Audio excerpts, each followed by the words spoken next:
I'm happy. I'm just happy.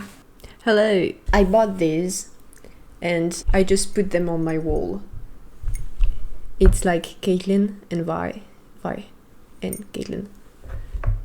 So I've asked on Patreon which lights are best, and I've tried a bunch of them and I showed them on Patreon. Patreon members will choose the light, and it will be like you'll help me decide basically how this looks in further videos, because I actually have no idea. I picked this one for now because I have to still do the reactions of ARCANE Season 1 Episode 3. I'm actually very excited, and at the same time I don't want to because everyone dies. But it's still ARCANE, it's still great. Anyways, that's basically it. I'm really proud of that, actually. They look so good. So, anyways, what we want right now is ARCANE reactions. I mean, I say we, but like what I want right now is to watch ARCANE. So I'm gonna just pull up the episode and let's get to it. Alright, let's suffer. Why can't I remember this episode? Like the beginning. Oh, yeah, okay, never mind. I remember. You could pass a lifetime without ever facing a choice like that. But it changes you forever. We still don't know in detail what happened between Silco and Vander, which is quite a shame because it seemed, well, pretty important, right? To me, and I think that's a theory that makes sense actually. When the vision of Silco comes to visit Jinx in season 2, he's like, the cycle of violence started long before Jinx and Vi, and long before Silco and Vander, meaning that whatever happened between Silco and Vander was probably really close to what happened between Jinx and Vi. So, the night when they decided to riot in Piltover, Silco must have done something that caused the life of many people. And just like Vi reacted, well, at the end of this episode, by the way, Vander was like, this is on you, and all the anger he felt, he directed it on Silco and tried to kill Silco. Once again, if that's true, it reinforces the parallels between Silco and Jinx and Vander and Vi, and explains even further how it was the right decision for Jinx to just break the cycle and leave at the end of season 2. Oh, that's right, she went to sacrifice herself. I'm proud of you. Always have been. I don't want to watch the episode. Like, I've seen it so many times, and every time it breaks my heart, and I'm like really close to crying. She was so ready to just give up her life. She doesn't have any sense of self-preservation and like self-worth. She just doesn't give a shit about what's happening to her. She's a teenager. And Vanderbeek, I'm proud of you. Always been. The daddy issues. You've got a good heart. Don't ever lose it. No matter how the world tries to break you. That sentence of Vander being like, you've got a good heart, is also something Caitlyn will tell Vi later on. This idea of Vi's heart being her identity and that she must never lose it, no matter how brutal the world is something that we can see even in season 2, because the world tries to break her, okay? She goes through hell. Can she have a fucking rest? Please. But she's just a teenager, like, you've got so many traumas to come by. No!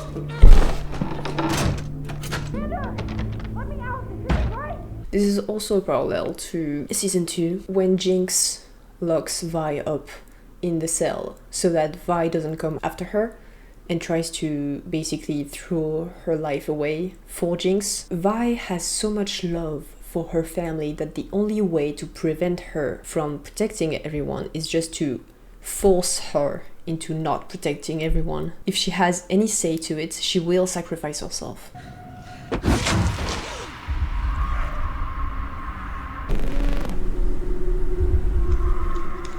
I liked Grayson. Vi having to watch all of this, as well as Echo, because Echo is there. Echo, can they stop being traumatized? What, like, honestly, how evil do you have to be to create a show where your characters get more traumas than happy moments in life? Once again, fuck you, Silco. I'm sorry. Silco in Act 1, Season 1 has got to be one of the characters I cannot stand. I know he's very loved, and I like him in, like, further episodes, but, like... You never did know when to walk away. Wait! What the hell have you done? This wasn't the deal! Okay. First of all, again, fuck you, Silco, because what the fuck? I still don't get it. I can't wrap my head around this, because, okay, he's going through some emo shit, and he's in, like, a revenge mode or something. But he was friends, close friends, okay? For many years, with Vander, Vi's parents, Benzo and everything. And, like, he doesn't even blink before killing Benzo. He doesn't give a single shit. Like, am I the only one bothered by this? Because it would make sense if he's a bad guy and, like, goes through, like, bad guy shit. But knowing that he was super duper close, that doesn't make sense to me. If it was a heartbreaking moment where he's just like, I have to do this for my goal to just get rid of you guys, that would make sense as well. But just not giving a single shit?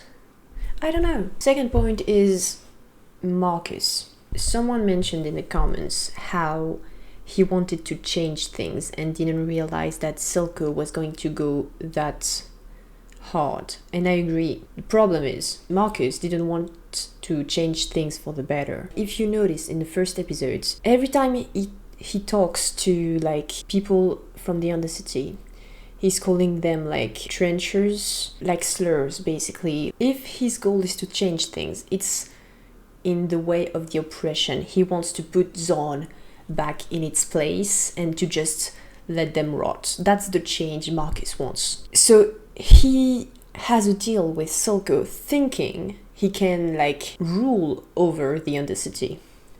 But yes, I agree, he didn't realize how evil Silco was, and he didn't intend to kill, like, the enforcers. But that's the choice you wanted to make, so deal with it.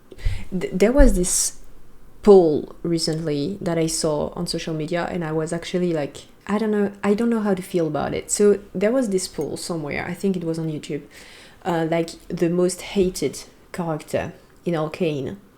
And there was like Marcus, Silco from Act 1, Season 1, Jace, and Maddie. And I kid you not, everyone was saying Maddie. And like, I hate Maddie as well, but not as much. Like, chill guys. Like, the reason why I hate Maddie is just because she endangered Caitlyn. That's my only big issue with her. And also the fact that she betrayed Caitlyn, but like, it's not a betrayal if she was never on her side to begin with. Like, I know I'm getting away from the episode right now, but I have to talk about this. Maddie's betrayal is actually just a proof of her loyalty to Ambessa. That's actually a kind of a badass move, to just manipulate everyone around you to stay loyal to someone. So yes, it's a betrayal in a way, but it's also a proof of extreme loyalty. She was evil,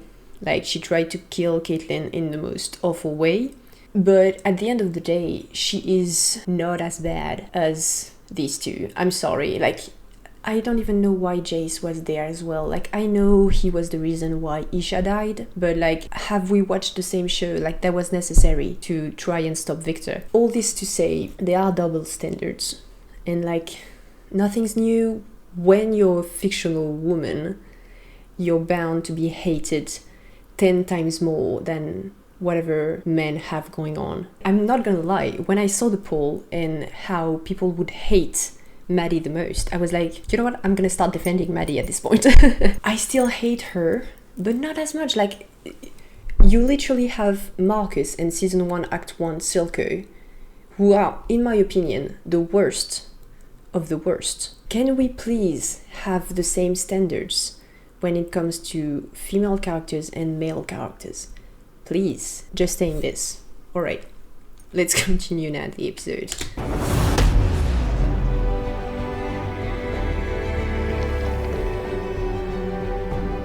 She's way too young to go through this.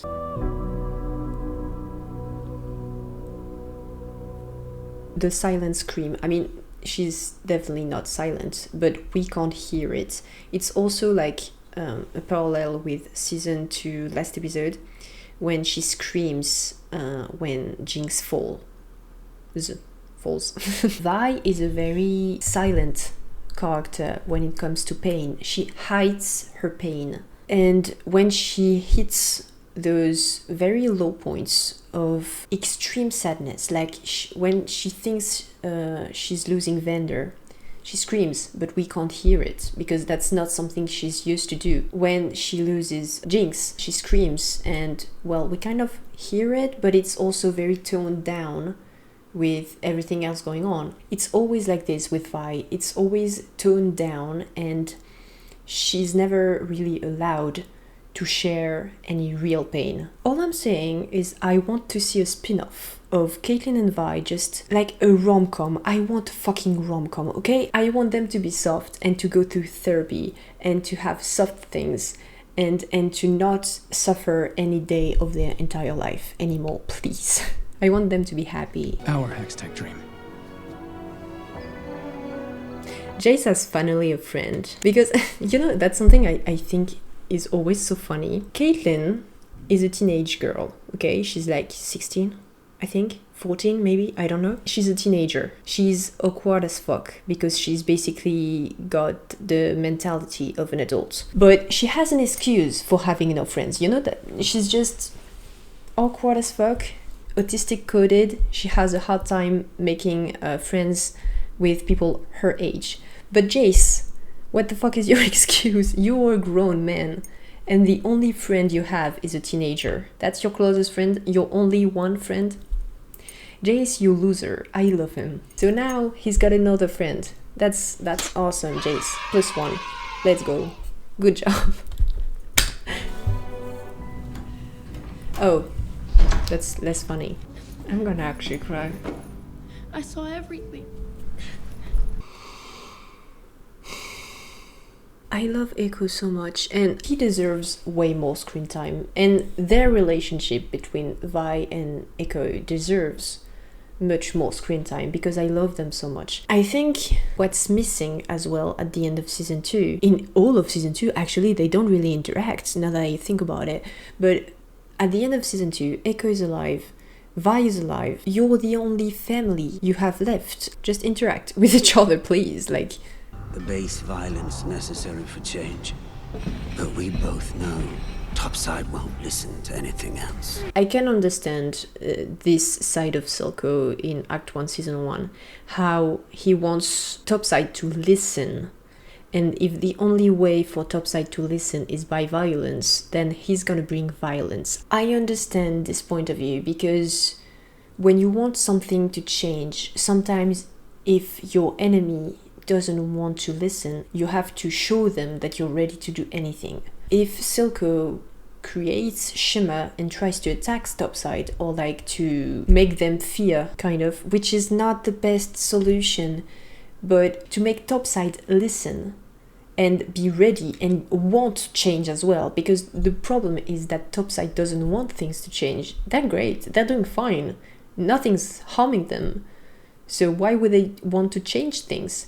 So that's why Silco wants to attack Topside, is that if Topside won't change anything because nothing's harming them, then he's gonna harm Topside, which is kind of, I mean, okay, valid point. My problem with Silco is that he harms the underground much more than the way he harms Topside. Like, the real casualties in this idea is the Undercity. Vander, the kids, the children who are basically going to be working for him as well.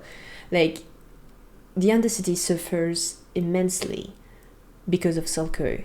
And that's the worst way of bringing change. If you want a better future for the Undercity, do not be the main pain for the Undercity. It doesn't make sense. It doesn't make you like a savior. It just makes you a villain. You won't win a war against Piltover. I don't have to. I just need to scare them. It's all about scaring them. You'll get people killed. And for what? Pride? For respect. Okay, in this conversation, both are right. Oh, listen to me. Vander is right that the price for Silco's violence is way too good, way too great.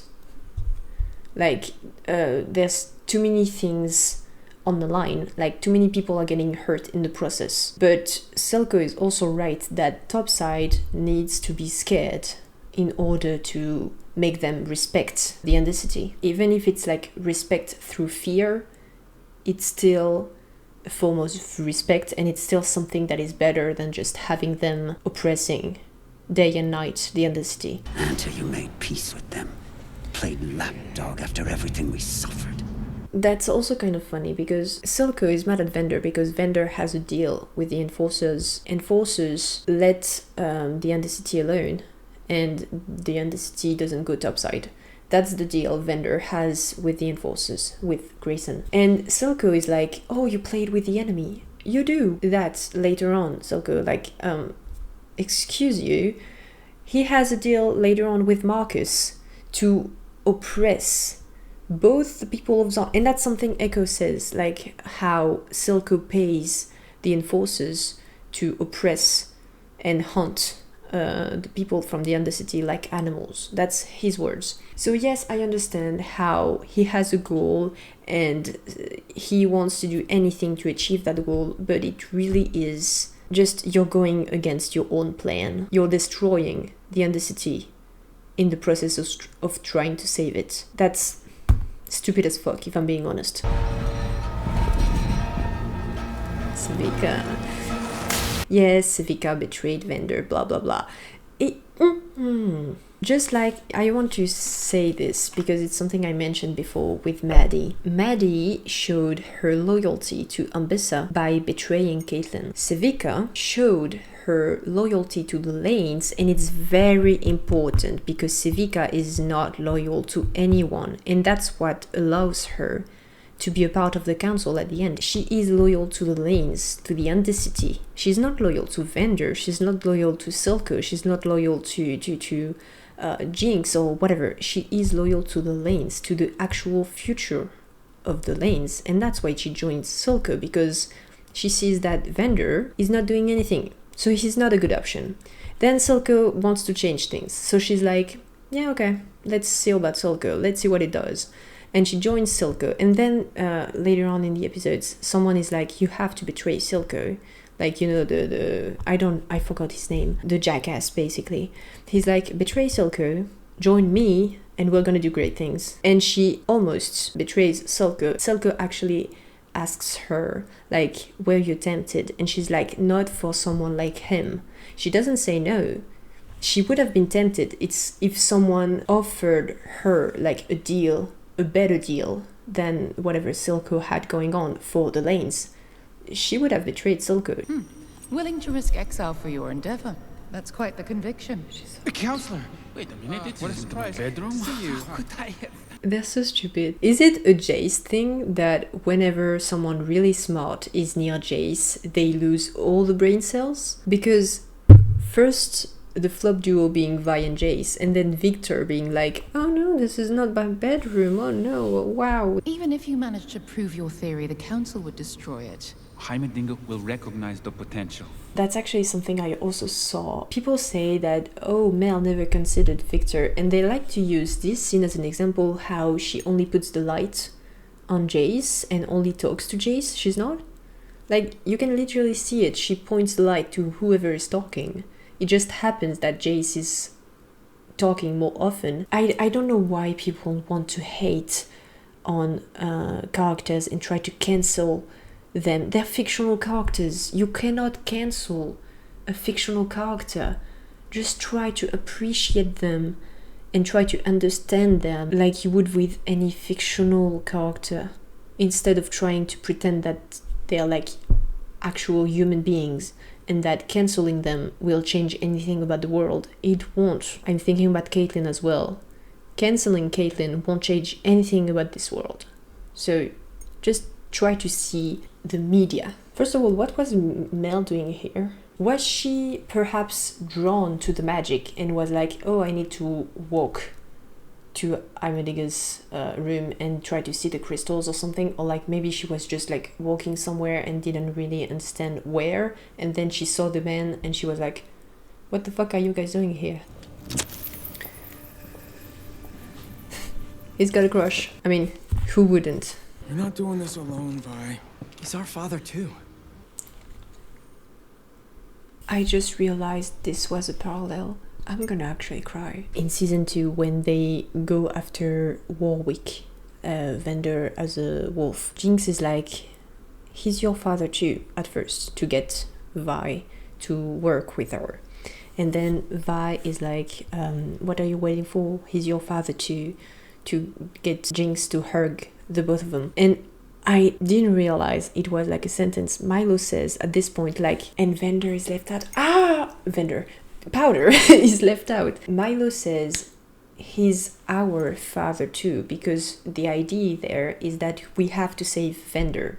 So who's going? Vi is going, and Clagger and Milo are coming with her because he's their father as well. Powder is not included. Not that she is not his daughter, but she is not able to help. However, in season 2, when it's Jinx and Vi, it's like the idea of saving Vander, but being a part of the family, being accepted in the gang, kind of. Oh, I hate this. I really don't want to continue. It's insane. I know I'm gonna cry. But if families stick together, you said it yourself. I know what I said. I want to fight. I can help. You're not ready. Once again, it goes back on episode 1 when she's like, what did I tell you? I told you you were ready, so you can come with us. Her way of reassuring Powder. What Powder doesn't understand here is that Vi is way too scared about losing Powder that she doesn't want to risk it in any way. She's like, I would rather die than risk your life. And that's something Powder doesn't understand, because at this time what matters to Powder is being included in things, being included in the gang, being like feeling like she's worth hanging around the three of them. So she feels this as a personal offense, but she doesn't understand the way it's not something bad for Vi. It's something she wants to protect Powder. She wants to keep her safe. That's all that matters. That's all that ever mattered to Vi. It's keep Powder safe. Powder doesn't understand that. And that's something actually I posted on Instagram and I made a lot of people cry, and I'm sorry. How Powder realizes how much it hurts to want to protect someone and seeing them go do some reckless shit when she sees like Isha sacrificing herself to save Jinx. And at that moment, I think Powder, Jinx, understood why Vi didn't want Powder to come with her that night to save Vander, because it's about protecting the one you love most, and you don't want them to even try to hurt themselves.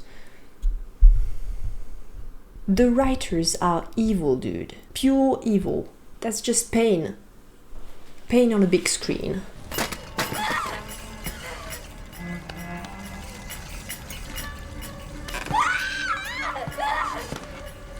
That's actually something I'm really glad they did correctly. The BPD, basically disorder of Powder / Jinx, like this breakdown, it's portrayed, I think, in my opinion, I'm no expert in BPD disorder, but in my knowledge, I think it's portrayed nicely. It's something actually we can see with a lot of disabilities and mental illnesses in the show, how they are actually well done, and it's something that you don't see often in shows. It's usually like cliches, and I'm thinking about a lot of shows who tried to like, they try to show a lot of mental illnesses, like usually it's like autistic people, and they do it in the worst way possible. And I think they pretty much slayed the neurodivergent representation in ARCANE.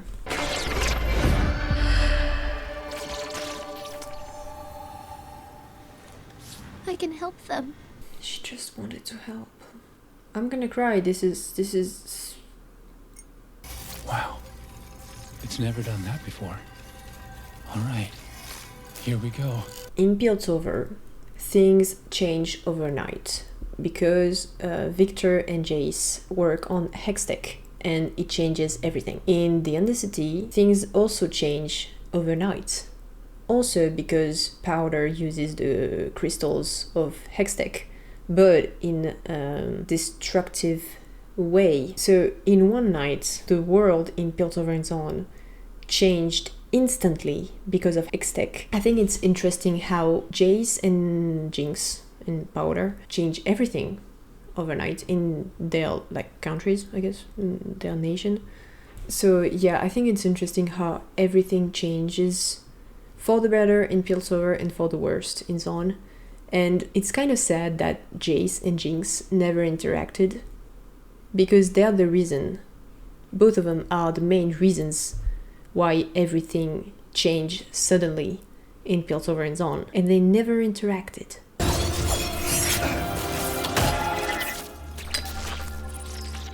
Incredible. I think that's also pretty interesting how this is destructive power that was shown by the Hextech crystal. It's an explosion that destroys everything, hurts them in the process. And Victor, instead of being like, oh yeah, this shit could be dangerous as fuck, he's like, this is incredible. And I think it's already like a, kind of a foreshadowing about how Victor will become obsessed with the power and will be numb to how destructive it can be. How did you get in? I mean, there's guards everywhere. It was easy. We found an open window and... Oh, God. Once again, what the fuck Silco? Because it's basically Silco setting a trap for the kids. He knows that the kids are going to try and get Vander out. He's like setting a trap to kill the kids. That is messed up, especially since you take into account that Silco was supposed to be kind of a father figure in Vi and Powder's early life. Fuck you, Silco. Fuck you. I love Silco in a way that I love to hate him. There, I found it. I love to hate him because he is a bad guy. That's for sure. He is a bad guy and he does the worst things on the show, in my opinion. But he's so interesting as a character. So I love to hate him. But fuck you. Welcome. And he's proud of his trap. Vander the coward fled town with his children. And they were never seen again. No, I'm sorry, I have such a big issue with this scene because you cannot tell me that Silco had good intentions at heart and was still on this mission assigned by Vi's mother, which was like to make Zon a better place for the kids. And trying to accomplish this mission, he had no second thought about killing Vi. Do you see the promise to Vi's mother? Killing Vi? And not just killing Vi or being the reason why Vi dies. It's like allowing people to beat Vi up to death. Like, is it just me being bothered by this? Or do you guys see what I'm talking about? Because to me, this scene cannot be explained by anything. And to me, this is the scene that could never make me like Silco. Like, oh, Pookie deserves, like, better. No. I'm actually glad you died, Silco. You're still a very interesting character, but for the plot and for the better of things, you're better off dead. Vi! This is the panic Silco should have had, okay? This is Vander seeing the potential death of Vi. This is what Silco should have seen, okay? Silco would have been like, oh, okay, hold on. Okay, maybe I'm doing something wrong by killing my best friends. What the fuck happened? By killing my best friend's kid. I was just yeeted of the video. Maybe I talk too much, is that it? Should I shut up? I love how he's supposed to be this big tough guy and he loses to a teenager. Loser. See, he doesn't have not a single second thought, like...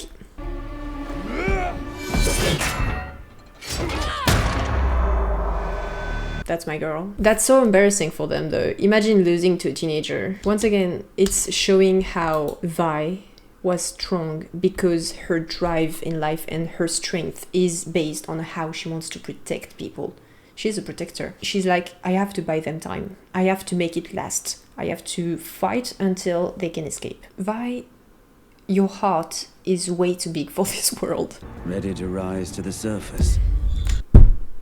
You see what I mean? He's like, oh, so sending a dozen of men onto her is like not enough. I need to bring a shimmer beast and shred her. This scene is honestly the main reason why I cannot see Silco as anything but a villain. I'm being serious. I know a lot of people are like, oh, he's trying to be the savior of Zon. No. And this scene is the proof.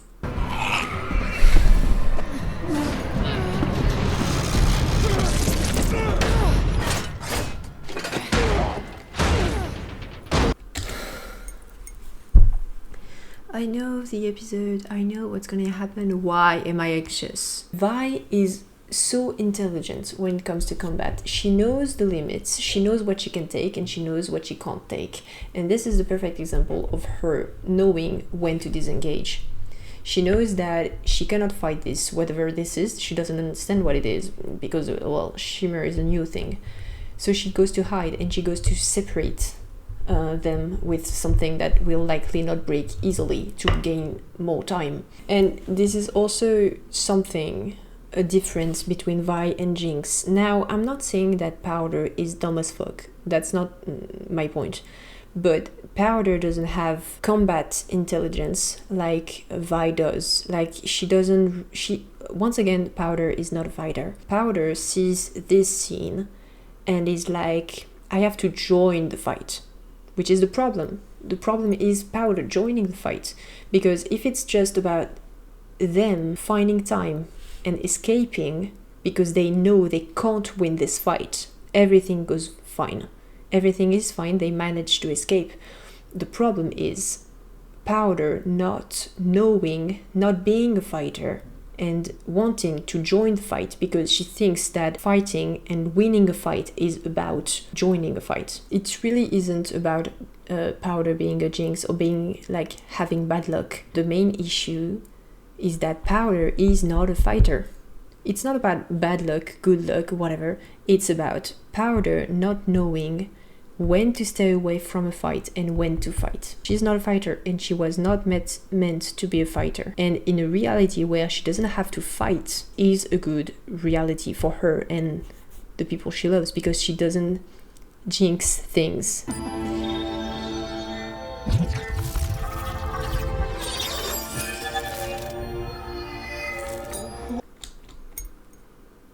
The little piece that in season 2 Victor keeps, and it's the first thing that passes from Jace to Victor through Hextech. For the era of magic. Hextech.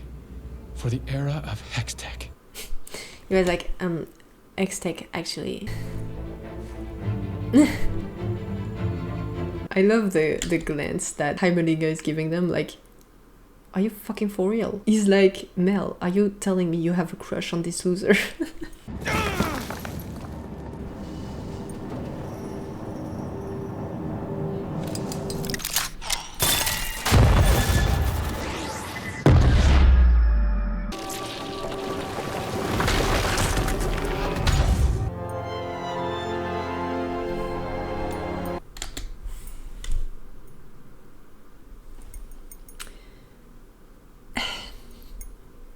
she wanted to help. And she doesn't know they're hurt. What she sees is that for once, her inventions work. And she's proud of herself. And she's like, I saved them.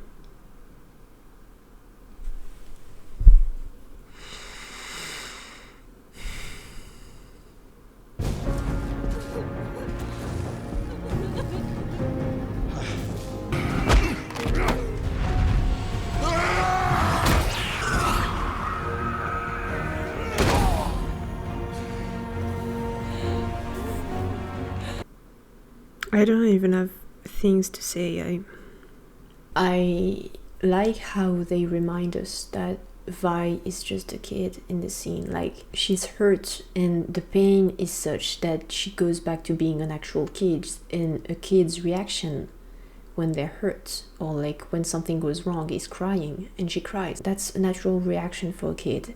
And she sees people dead around her and she's crying because she's hurt emotionally and physically. As for Vander, he is a pacifist. He is like in this state of, I do not fight because I want to protect my kids. This state indirectly cost the life of 2 of his kids and almost killed the 3rd. And he's like, fuck this, I'm fighting. And I think that this goes back to the night where things went wrong with Silco somehow being the reason why Vi's parents died. He's brought back to that moment and he's like, oh, Silco, you're the reason I lost my kids. I'm going to fuck you up.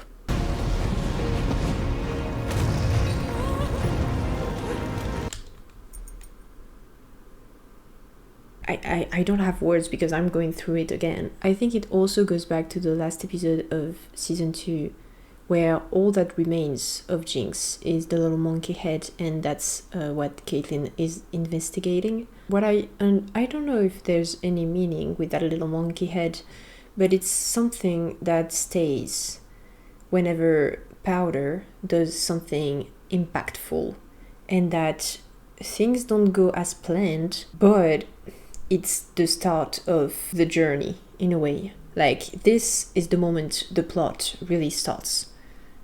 People die, Vi goes to prison, the Undercity falls under the hands of Silco.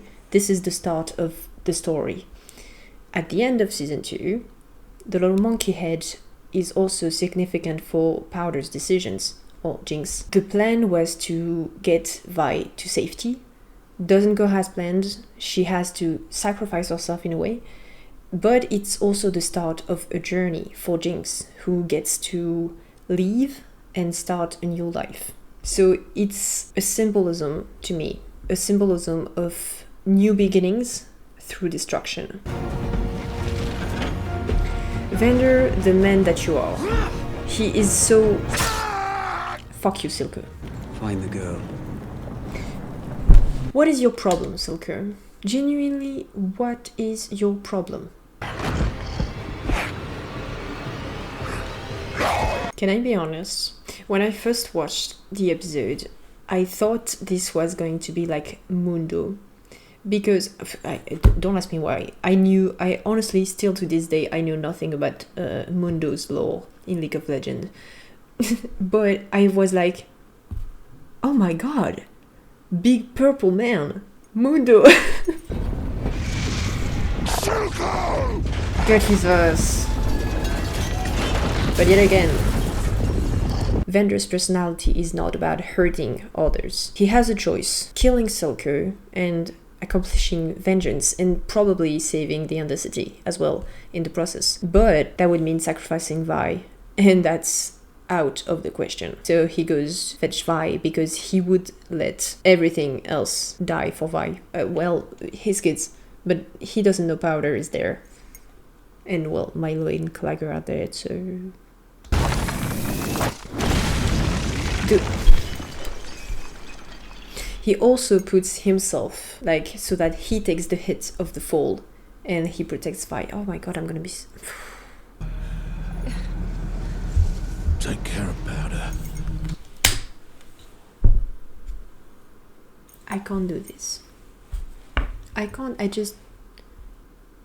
Yes and no, because I like how his final thoughts are, both of you stay safe, but I hate how it's like for Vi it's another mission of putting Powder before everything else. He's like, take care of Powder, and again it reinforces the whatever happens it's on you, and this guilt trip that Vi goes through whenever everything happens. It's because, and I love Vander, okay, but the education she receives forges that idea that she has to put everyone else before her, and it ends up with Vi having no self-worth or like sense of self-preservation for anything, and feeling like she doesn't deserve anything good in life.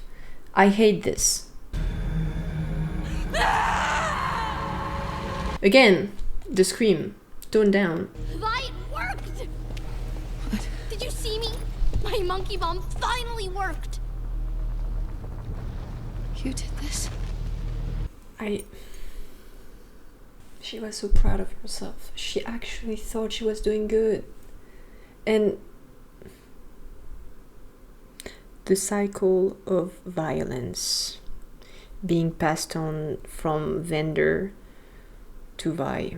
This is the moment that she's like, we lost all these people tonight because you didn't listen. And like, I mean, honestly, I find it so unfair to blame Vi for her reaction, because she is, like I said, a fucking kid. She is a teenager, and she lost 3 members of her family because, and Powder is still the reason. She cannot be blamed either, because she is still a kid and she thought she was doing something good, but she's still the reason why they died. And Vi sees that, understands that, and understands that if Powder had listened, none of that would have happened. And she's like, oh, I'm so pissed. And she would have been pissed.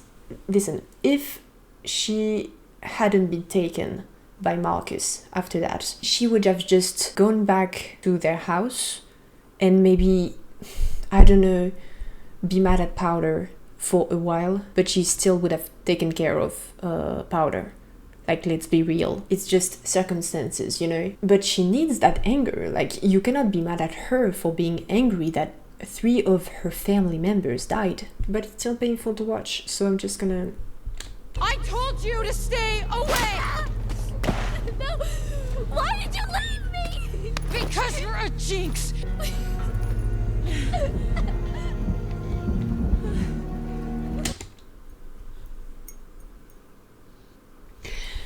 I can't do this, So this is Vi, angry as fuck. Her anger is her slapping Powder across the face. Vi is strong, and stronger than she realizes.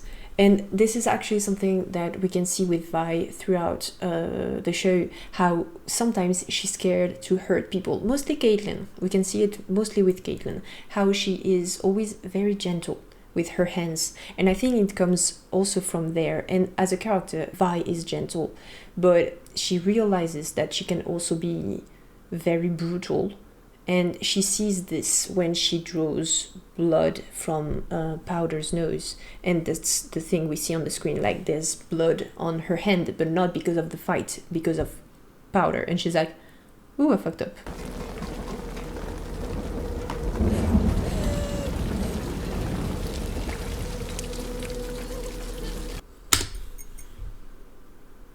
Silco, he was ready to kill Powder right there. He only realizes afterwards that Powder is just a reflection of himself back in the day, and that's what makes him be gentle with Powder. But at first he was like, oh yeah, I'm just gonna kill Powder, the second child of one of my best friends that I swore to protect, after thinking that Marcus is gonna kill Vi later on. Silco, when I catch you... See? I'll kill you if he hears you. Come on. See, this is the circumstances I was talking about. Vi is angry as fuck at Powder. For good reasons. I'm sorry, for good reasons. She is angry and she needs time for herself, but her priority remains Powder. And she sees Silco, a knife in hand, ready to kill Powder. And she's like, oh fuck. She would have ran and tried to fight to get Powder back, okay? But Marcus arrives. Fuck you, Marcus, once again. I mean, probably thank you, Marcus, still in a way, because Vi probably would have died. Like, if she tried to fight Silco, she probably would have died. It's probably the only nice, and it's not even nice, like, that's the bare minimum. Marcus spares Vi, I mean, by sending her to Stillwater prison instead of killing her how Silco intended. Silco was like, you kill Vi, and Marcus was like, oh yeah, I'm definitely gonna do it. He doesn't do it, and he sent her to prison. In a way, it's the best choice, because that's better than killing her. But at the same time, sending her in a prison where she gets beat up for 7 years and mistreated for 7 years. I'm sorry, they could never make me like Marcus. And Silco Season 1, I have such big issues with you. Really, I do. Season 1, Act 1, I mean. And she thinks she's being abandoned. Oh my god, I'm sick. Where's your sister? She left me.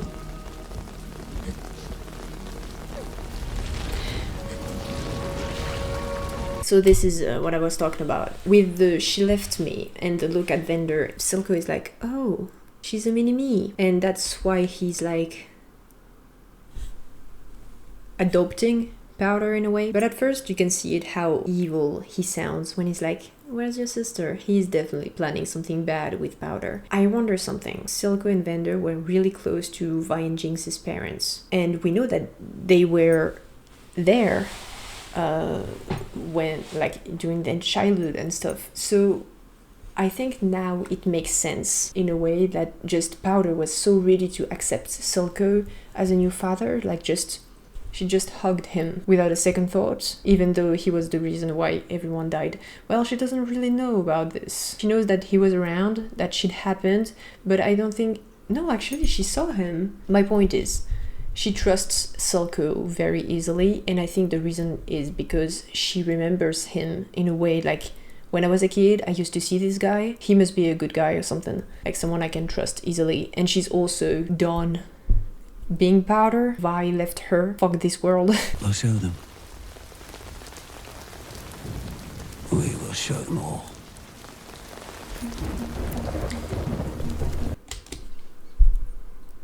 I like how it's red because of the tears, but the colors, like with the flames and the way her eyes turn red because of the crying, makes her eyes look purple, which is a foreshadowing basically to when Jinx becomes shimmer induced Jinx. I also like the sentence of Silco being like, we'll show them all. To me, it sounds like more of, obviously it's a way to reassure Powder, but I think that Silco sees Powder as his younger self, and he's like promising himself how he's gonna become the most powerful. Oh, I hate this. I can hear the sound of a heartbeat before it goes out. I love that song. Well, this is the end of Act 1, Season 1. When I first watched this episode, I can't tell you how much I was like shocked, because they introduced us. I knew that the characters were gonna grow up, that there was gonna be like some time skip or whatever, and that it was only the prologue of the story. But I was expecting, like, they introduce Vi, Powder, Milo, Clagger, and Vander as pretty much the main characters, and Echo as well. I was so shocked to see like Milo and Clagger die, and Vander as well, because I remember like when I first saw the episode, like the first episode, when there were the four of them just going on the heist in Piltover, I knew Vi was gonna be Vi from League of Legends, and I was like trying to wonder throughout the entirety of Act 1 who were Milo and Clagger supposed to be. I was like, are you guys gonna be some background characters, or are you gonna be like some champion, backstory of a champion I don't know of, or something like that? And I was like, oh, they die. Well, also about Echo, because I mentioned his name and it reminded me. Imagine how hard it was for Echo. Echo sees Benzo die. He follows the people who murdered Benzo, basically, until this place. And he goes back to search for Vi, and he's like, okay, they're here with Vander. We have to save Vander. And Vi is like, okay, I'm gonna save Vander. You stay here.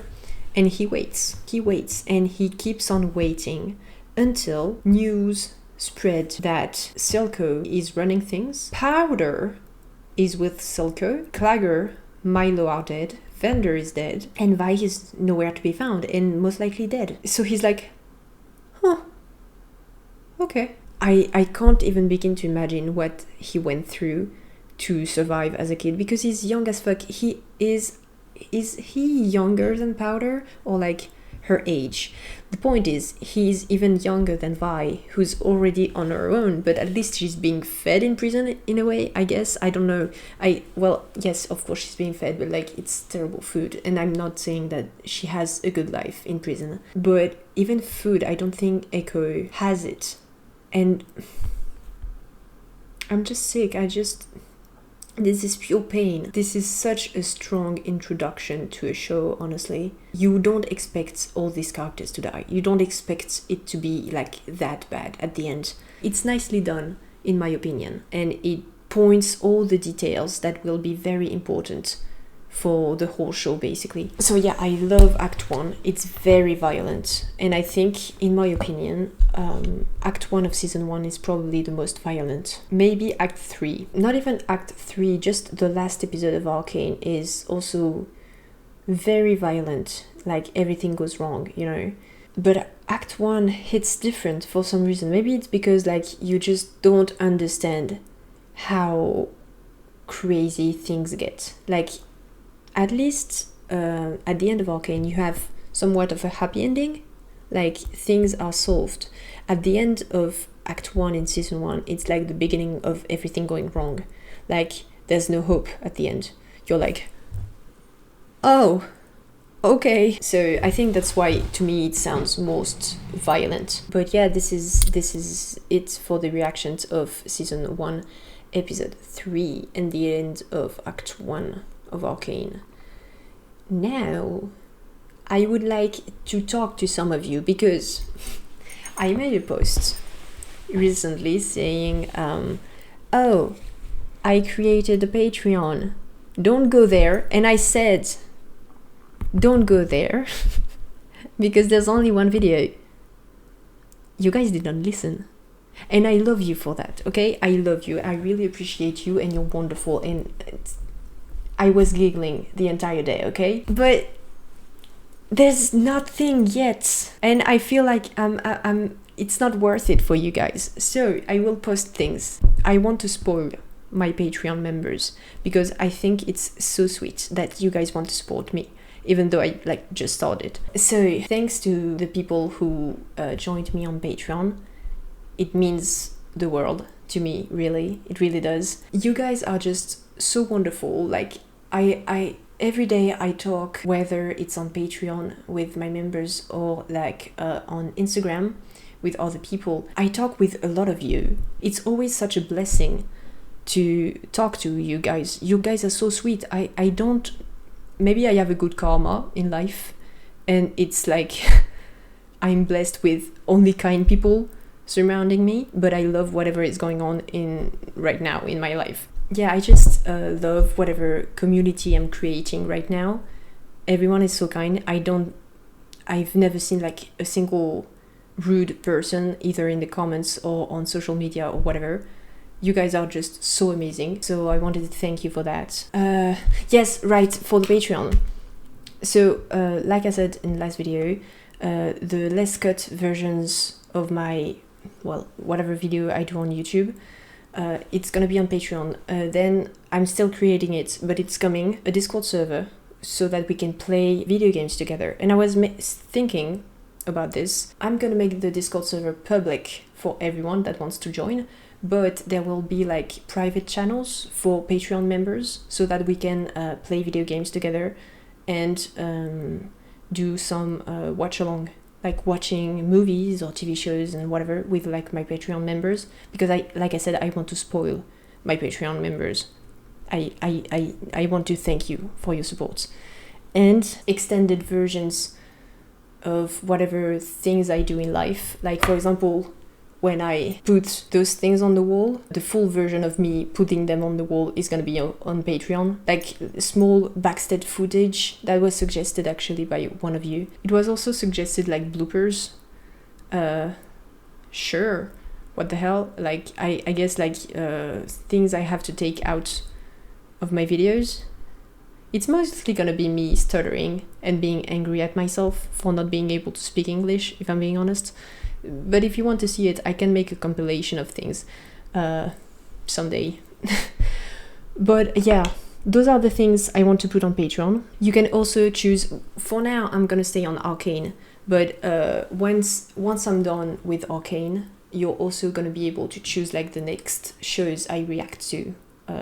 There will be like polls on Patreon and you'll choose something. But yeah, I want to thank you very much, and not just the people on Patreon, whoever like subscribe to that channel, like comments on my videos, watch my videos, whoever does that, I love you so fucking much. And if you follow me on Instagram and if you talk to me on Instagram, I love you so fucking much. If you follow me on TikTok and watch my videos on TikTok and message me on TikTok, I love you so fucking much. I love you in general, and I thank you for the joy you bring in my life. Yeah, that's all I wanted to say. I'm done for the reactions of Act 1, Season 1 of ARCANE. See you in the next video, and thank you again, and bye.